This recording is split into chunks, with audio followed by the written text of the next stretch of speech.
पढ़ेंगे हिंदी व्याकरण। जिस प्रकार हम साइंस में देखते हैं तो जो उसकी साइंस में ज़्यादा योगदान देते हैं तो ऐसे लोगों को हम वैज्ञानिक कहते हैं। ठीक उसी प्रकार हिंदी व्याकरण में जो लोग अपना अधिक योगदान देते हैं ऐसे लोगों को हम व्याकरण कहते हैं। और व्याकरण में हम अभी सबसे छोटी यूनिट पढ़ेंगे, इसका नाम है वर्णमाला। अल्फाबेट वर्णमाला। वर्णमाला जो आपके दो शब्दों से मिलकर बना है। एक है आपका, ध्यान से देखेंगे यहाँ वर्ण और माला। तो वर्ण जो होती है भाषा की सबसे छोटी इकाई होती है और भाषा की सबसे छोटी इकाई माला। जिस प्रकार एक माले में कई सारे फूलों को गूंथ कर बनाया जाता है तो एक हार तैयार होता है, ठीक उसी प्रकार वर्णों को व्यवस्थित क्रम में, वर्णों का व्यवस्थित क्रम में रख देना ही आपका वर्णमाला कहलाता है। अब वर्णमाला को हम दो भागों में बांट कर पढ़ते हैं, एक स्वर और एक व्यंजन। स्वर को संस्कृत भाषा में अच कहते हैं और ये अच जो है आपका एक प्रत्याहार है।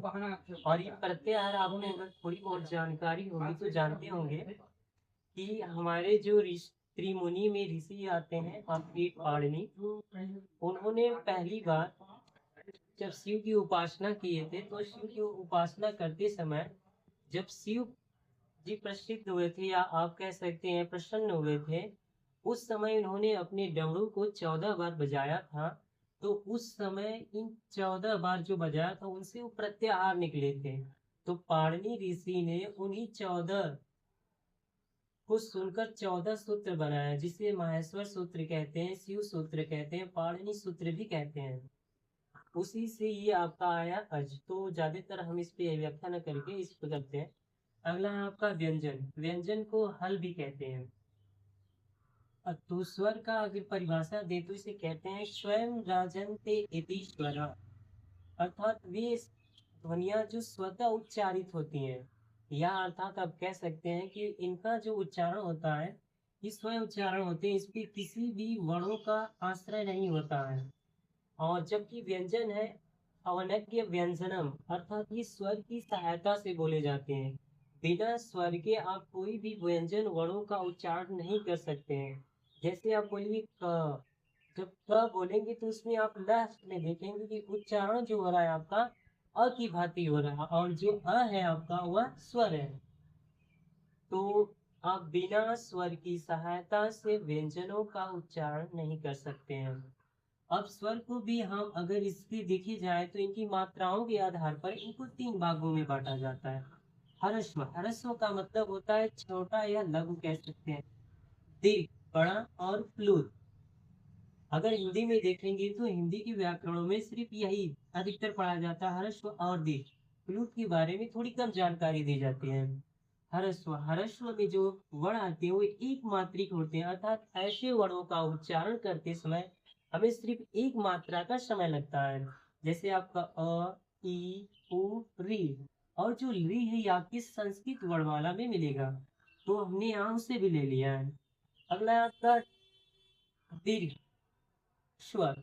दीर्घ स्वर का उच्चारण करते समय हमें 2 मात्रा का समय लगता है, या आप ऐसे कह सकते हैं कि हमें दीर्घ स्वरों का उच्चारण करते समय एक मात्रिक या एक ह्रस्व से अधिक समय लगता है। जैसे आ, ई, उ, ए, ओ, औ। और प्लुत स्वर को हम त्रिमात्रिक कहते हैं। इसमें हमें 2 मात्रिक से अधिक का समय लगता है उच्चारण करते समय। ऐसे वर्णों को हम प्लुत स्वर कहते हैं। जैसे हम किसी का नाम उच्चारण करते समय उसमें हम थोड़ा सा गैपिंग कर, जैसे राम, तो जो उसमें हम आ की उच्चारण कर रहे हैं या शब्दों को खींच रहे हैं रबर के जैसे, ठीक है, वही होता है। जैसे यहाँ पे लिखते हैं ओम, जब ओम लिखते हैं तो इसमें हिंदी का जो 3 होता है ये बताता है कि ये प्लस स्वर है। और इसका ज्यादातर उपयोग हमारे धार्मिक ग्रंथों जैसे वेद, पुराण, उपनिषद। तो वेदों की संख्या अगर बताते तो 4 होता है, ऋग्वेद, यजुर्वेद, सामवेद और अथर्ववेद। और पुराण, इनमें ज्यादातर प्लस स्वरों का उल्लेख किया जाता है टीका लिखने में। अब आते हैं हम स्वर को इनकी मूल आधार के भागों में बांटने के लिए। तो हमारा जो स्वर होता है, मूल स्वर सिर्फ आपके 4 ही होते हैं, लेकिन अगर संस्कृत में देखेंगे तो इसमें री आ जाता है तो 5 हो जाते हैं, जिसमें आपका आता है अ, ई, उ, री। अब दूसरा होता है आपका संयुक्त स्वर, संयुक्त स्वर, जिसमें ए ओ औ। जो ए है ये आपका बनता है, इसमें आपका अ प्लस ई, जब इन दोनों का योग होता है तब आपका बनता है ए। इसी तरह अगर ओ को देखा जाए तो जो ओ है आपका ये बनता है अ प्लस उ से। तो इसलिए ये दो वर्णों से मिलकर बना है, इसलिए इसे हम संयुक्त स्वर कहते हैं, अयोग वह स्वर। देखिए, जिसका योग्य न होते हुए भी हमारे व्यंजन वर्णों में फिर भी हम उनका अनुसरण करते हैं, उनको रखते हैं, ऐसे वर्णों को हम अयोग वाह कहते हैं। जिसका योग्य नहीं फिर भी हम उसका निर्माण करते हैं, जिसमें आपके दो वर्ण आते हैं, अंग और अ। अब आइए अंग और अ के बारे में यहाँ देखते हैं। अंग जो है आपका अनुस्वार है, इसका उच्चारण हम अनुस्वार की तरह करते हैं। और जो अ है ये विसर्ग है, ये जो है आपका विसर्ग है, और इसका उच्चारण जो होता है अ की तरह होता है।